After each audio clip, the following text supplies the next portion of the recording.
ابھی ایک ساتھی کے سوال کے جواب میں آپ نے بتایا تھا جہاد فی سبیل اللہ کے بارے میں کہ لوگوں کو جمع کرنا، اس ڈسپلن کے اوپر لے کر آنا، وہ تنظیم بنانا، وہ پہلے سٹیپس ہیں۔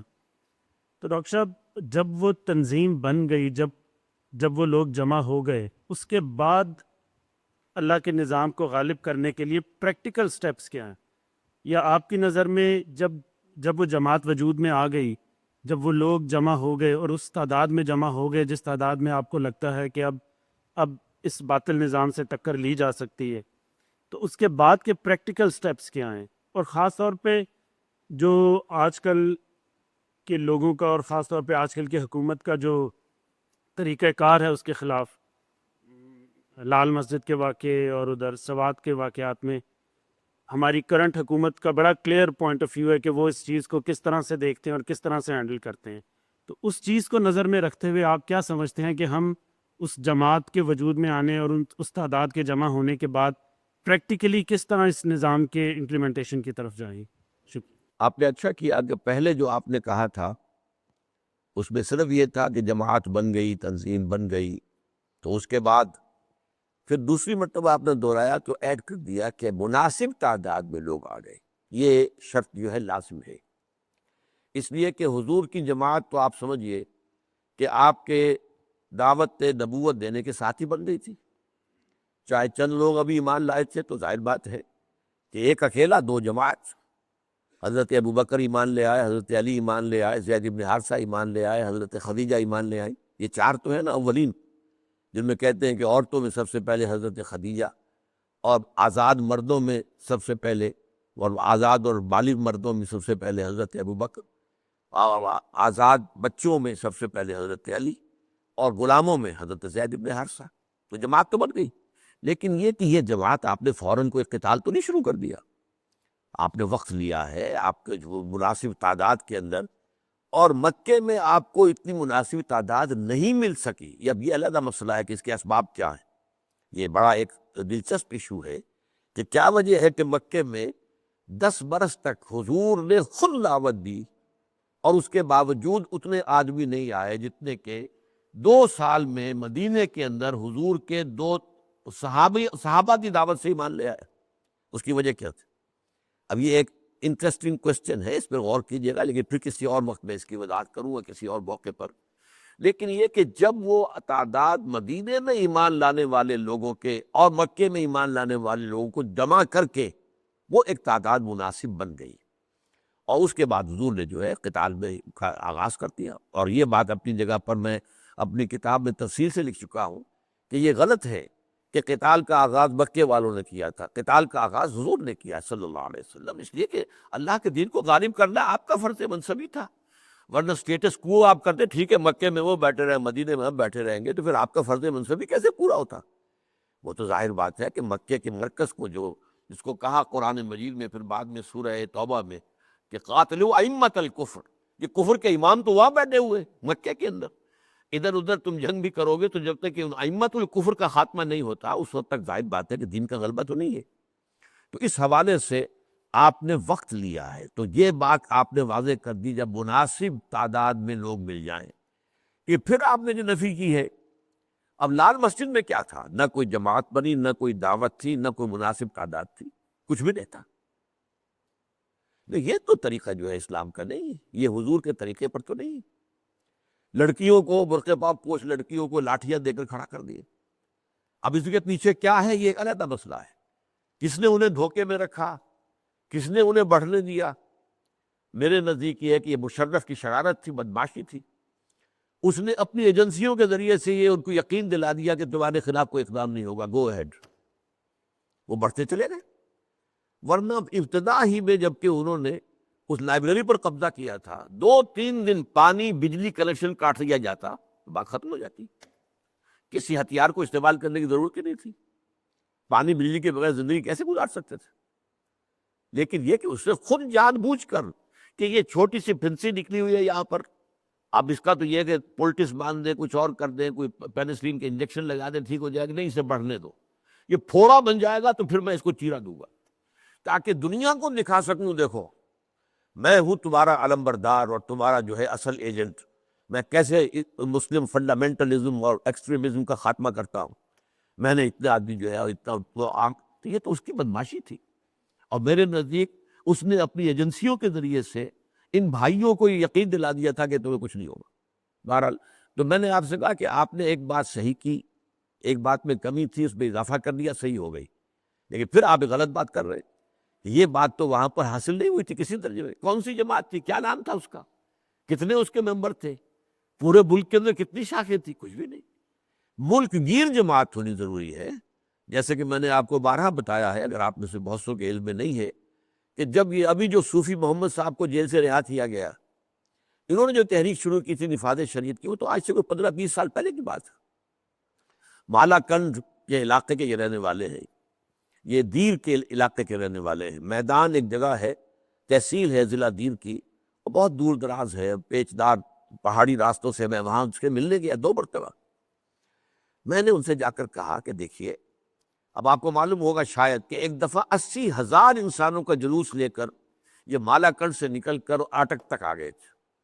مالا کنڈ پہاڑ کا درہ ہے، وہاں سے اترے اور اٹک پر آ گئے دریا کے کنارے، اور ارادہ کیا تھا کہ جا کر اسلام آباد کا گھیراؤ کریں گے۔ وہاں فوج نے روک دیا، واپس جانا پڑا۔ اس کے بعد جا کر جو ہے پھر انہوں نے اپنے لوگوں سے کہا کہ مثلا پہاڑوں سے اتر آؤ۔ اب انہوں نے کہا کہ یہ تو مولوی بک گیا معلوم ہوتا ہے حکومت کے ہاتھوں۔ یہ صورتحال پیدا ہو گئی تھی۔ یہ جو اب ان کے لیڈر ہے یہ فضل اللہ صاحب، یہ ان کے باغی ہیں، اگرچہ داماد ہیں لیکن صوفی محمد کے باغی ہیں۔ انہوں نے جو یہ بعد میں شروع کیا ہے مسلح جہاد، تو یہ صوفی محمد کی اجازت سے نہیں ہے، وہ تو جیل میں پڑے ہوئے اور وہ اون نہیں کرتے اس کو۔ لیکن ان سے میں نے کہا تھا دیکھیے، مالا کنڈ کوئی ملک نہیں ہے، پاکستان ملک ہے، ایک یونٹ جو ہے وہ پاکستان ہے۔ اگر آپ کو اسلام کی شریعت نافذ کروانی ہے تو ایک تو یہ کہ پورے ملک میں ہونی چاہیے، صرف علاقے میں تو نہیں۔ پھر اس کے لیے ایک ملک گیر جو ہے جماعت بننی چاہیے، ملک گیر تحریک اٹھنی چاہیے۔ اور میں لاہور میں جلسے کا اہتمام کرتا ہوں، آپ کے لیے آپ آئیں، تقریر کریں۔ فرمانے لگے کہ نہیں، میں مالا کنڈ سے باہر نہیں جاؤں گا۔ ٹھیک ہے، تو آپ کی مرضی ہے، ظاہر بات ہے۔ تو جب تک ملک گیر جماعت نہیں بنے گی تو مالا کنڈ میں کیا ہو جائے گا؟ وہ بمباری کر دیں گے، اور وہاں تو ظاہر بات ہے میزائل بھی گرتے رہتے ہیں، لوگ قتل بھی ہو رہے ہیں، اور مسلمانوں کے ہاتھوں مسلمانوں کا خون بہ رہا ہے۔ لیکن یہ چیز جو ہے، یہ جب تک کہ ملک گیر جماعت نہ ہو اور ملک گیر تحریک نہ چلے اور معتدل تعداد میں لوگ تیار نہ ہو جائیں، اس کا جو ہے آغاز نہیں ہو سکتا ڈیفائنس کا، تصادم کا۔ ہاں، اب میں آتا ہوں آپ کے سوال کی طرف۔ تصادم کی 2 شکلیں ہیں، مسلح تصادم، مسلح بغاوت۔ میں سمجھتا ہوں جائز ہے، اس کو کوئی حرام کوئی نہیں کہہ سکتا۔ قیامت تک کے لیے قتال فی سبیل اللہ کو، یہ جو بھی غلام احمد قادیانی نے کیا تھا، علیہ ما علیہ لعنت اللہ علیہ، اس نے جو کہا تھا کہ قتال اب حرام ہو گیا، ختم ہمیشہ کے لیے، دین کے لیے حرام ہے اب دوستو قتال، یہ اس کا مصرع ایک شعر کا۔ یہ قتل غلط بات ہے، علامہ اقبال نے بھی اس پر شدید تنقید کی ہے، حالانکہ اس سے پہلے وہ اس کے کچھ قائل بھی رہے تھے، لیکن یہ کہ پھر جب یہ نبوت کا دعویٰ کیا، اپنے ساتھ جو جہاد کا معاملہ کیا ہے، تو وہ شدید تنقید کی۔ اس پہلو سے یہ ہے کہ قتال جائے، لیکن قتال کے فیزیبل ہونے کا سوال ہے، حالات اس کے لیے سازگار ہیں یا نہیں ہے۔ مثلا ایک ایسا ٹیرین ہو سکتا ہے، ایسا علاقہ جیسے کہ وزیرستان ہے، وہ پہاڑی علاقہ ہے، وہاں پہ تھوڑی تعداد میں لوگ جو ہے وہ بڑی بڑی فوجوں کے ساتھ کو پریشان کر سکتے۔ یہی معاملہ تو ہوا تھا افغانستان کے اندر۔ یہ جو افغان مجاہدین نے اتنی بڑی بڑی کامیابیاں حاصل کی، وہ کیوں؟ وہ پہاڑی علاقہ ہے، اب آپ پہاڑوں کے اوپر چڑھے ہوئے، وہاں سے گولیاں برسا رہے ہیں۔ اب فوج تو آئے گی تو ظاہر بات ہے ٹرکوں میں آئے گی، گاڑیوں میں آئے گی، SUV گاڑیاں ہوں، کوئی بھی ہو، ان کے اوپر سے آپ جو ہے اگر میزائل پھینک رہے ہیں تو ان کا کیا بنے گا، حشر کیا ہوگا ان کا۔ لہذا معاملہ ٹیرین کا ہوتا ہے۔ ٹیرین کے اندر جو ہے اس طرح کا ٹیرین ہو کہ وہاں گوریلا وار ہو سکتے تو جائز ہے، بالکل جائز ہے، اس میں کوئی شے حرام والی بات نہیں ہے۔ لیکن یہ کہ اگر ٹیرین ایسا نہیں ہے تو اب سوال پیدا ہوگا، مثلا پاکستان کا معاملہ ہوگا کہ 10 لاکھ کی فوج ہے، ایئر فورس ہے، آپ کے پول کے بعد ٹینک ہے، اب کیا کریں؟ جائز ہے کہ نہیں؟ جو جواز کا میں انکار نہیں کر رہا، لیکن اس کا ایک آلٹرنیٹ آج دنیا میں آیا ہے۔ وہ کیا ہے؟ پرامن بغاوت، ان آرمڈ ریوولٹ۔ نہتے سڑکوں پر نکل آئے، دھرنے مارے، جیسے کہ بار بار قاضی حسین احمد صاحب جو ہے وہ کہتے رہے دھرنا ماریں گے، دھرنا ماریں گے، دھرنا ماریں گے، لیکن یہ کہ ان کے ساتھیوں نے نہیں مانا، بلکہ ایک روایت یہ بھی ہے کہ خود جماعت کے اندر بھی ان کی یہ بات جو ہے وہ تسلیم نہیں کی گئی کہ آپ یہ جو دھرنے کی بات کر رہے ہیں، جب تک کہ آپ کے ساتھی تیار نہ ہو آپ کیسے اکیلے کریں گے، وغیرہ وغیرہ۔ ایک شکل یہ ہوتی ہے۔ اب گوریلا وار کے نتیجے میں بادشاہت ختم ہو گئی ہے تقریباً نیپال کے اندر، لیکن یہ کہ ایک عوامی تحریک کی شکل میں، جیسے کہ ایران کے اندر، ظاہر بات ہے کہ بادشاہ کی فوج کو شکست تو نہیں تھی، انہوں نے کوئی دو بدو مقابلہ تو نہیں ہوا تھا، بادشاہ نے اپنی فوج کہاں استعمال ابھی کی تھی، ٹھیک ہے ہیلی کاپٹرز کے ذریعے سے اوپر سے فائرنگ کر دی، اور جو جلوس نیچے نکلا ہوا ہے بازاروں کے اندر اس میں سے بہت سے لوگ مر گئے، لیکن انہوں نے جو ہے کوئی اس کے خلاف جنگ نہیں لڑی۔ تو ایک طریقہ یہ بھی ہے کہ ایک ان آرمڈ ریوولٹ، غیر مسلح بغاوت، یعنی ایک پرامن عوامی احتجاجی تحریک، یہ آج کی دنیا میں بہت سی جگہوں پر ہمیں اس کی مثالیں ملتی ہیں کہ جیارجیا کے اندر یہ کامیاب ہوا ہے، اور اسی طریقے سے ایک اور ملک جو ہے اس میں وہ بھی ان سے یو ایس ایس آر سے علیحدہ ہو کر اس کا نام بھی ریزیڈنس سے اتر جاتا ہے، تو یہ ہوئے ہیں۔ اور اسی طریقے سے جنوبی امریکہ کے اندر کئی ممالک کے اندر جو ڈکٹیٹرز کو بھگایا گیا ہے، ان کو جو ہے پارلیمنٹ کے پچھلے دروازوں سے بھاگنا پڑا جان بچا کر۔ اسی طریقے سے شاہ ایران کو بھاگنا پڑا تھا۔ اب ظاہر بات ہے شاہ ایران نے کہیں اپنی فوجوں کو تو میدان میں نہیں اتارا تھا، وہ جنگ تو اس طریقے سے نہیں ہوئی تھی، تو اس اعتبار سے اس کا ایک امکان ہے کہ ایک عوامی تحریک ہو، لیکن لاکھوں کی تعداد میں لوگ نکلیں اور وہ تیار ہوں جان دینے کے لیے، یعنی کسی کی جان وہ نہیں لے رہے، اس لیے کہ آپ دیکھیں کہ اگر آپ کی فوج جو ہے آپ کے مقابلے میں آ گئی، آپ فوجیوں کو مار رہے ہیں، فوجیوں کو آپ ماریں گے تو فوجی پھر اپنے ذاتی انتقام میں بھی ماریں گے آپ۔ ایک تو یہ کہ آپ اوپر سے بھٹو صاحب نے حکم دیا ہے کہ فائرنگ کرو، تو بھٹو صاحب کے حکم کے تحت فائرنگ کر رہے ہیں۔ ایک یہ ہے کہ فرض کیجئے ایک فوجی، دو فوجی کھڑے تھے، ایک کی گولی لگ گئی، اب وہ دوسرے کو جو غصہ آئے گا تو وہ صرف بھٹو کے حکم سے گولی نہیں چلائے گا، بلکہ اپنے اس آدمی کا دوست کا، آخر ان کی بھی دوستیاں ہوتی ہیں، ان کی محبتیں ہوتی ہیں، وہ اس کے انتقام میں بھی گولی چلائے گا۔ لیکن اگر جواب میں کوئی گولی نہیں چل رہی تو ظاہر بات ہے دوسرا ایلیمنٹ پیدا ہی نہیں ہوگا، پھر صرف ایک رہ جائے گا، اور ایک کے بارے میں ہم نے خود دیکھا بھٹو کے زمانے میں کہ بھٹو نے ایک چند ہی دن پہلے کہا تھا اپنی کرسی کی دونوں ہتھیاں پکڑ کر، اور یہ میں خود ابھی تک وہ نقشہ میرے ذہن میں ہے، میری کرسی بہت مضبوط ہے، اور کرسی سے مراد یہی فوج تھی اور کیا تھی۔ لیکن ہوا کیا، لاہور میں بریگیڈیئر اشرف گوندل نے صاف انکار کر دیا کہ اب ہم کبھی فائرنگ مزید نہیں کریں گے، دو اور بریگیڈیئر کھڑے ہو گئے، نو مور فائرنگ۔ اب بھٹو کو معلوم ہے میری کرسی تو مضبوط نہیں رہی، ہل گئی، چولہے ہل گئی بلکہ وہ تو گر رہی ہے، تو پھر اس نے پی این اے والوں کو بلایا اور وہ مذاکرات ہوئے اور کامیاب بھی ہو گئے تھے، لیکن وہ تو ضیاء الحق صاحب پہلے سے چونکہ وہ تیار کر کے بیٹھے ہوئے تھے پورا پلان حکومت پر قبضہ کرنے کا، انہوں نے قبضہ کر لیا، ورنہ وہ ان کا معاہدہ ہو گیا تھا، دوبارہ الیکشن ہونے والا تھا، اور اس کے ذریعے سے جو ہے جو بھی گریونس تھی وہ ختم کرنے کو تیار ہو گیا تھا بھٹو۔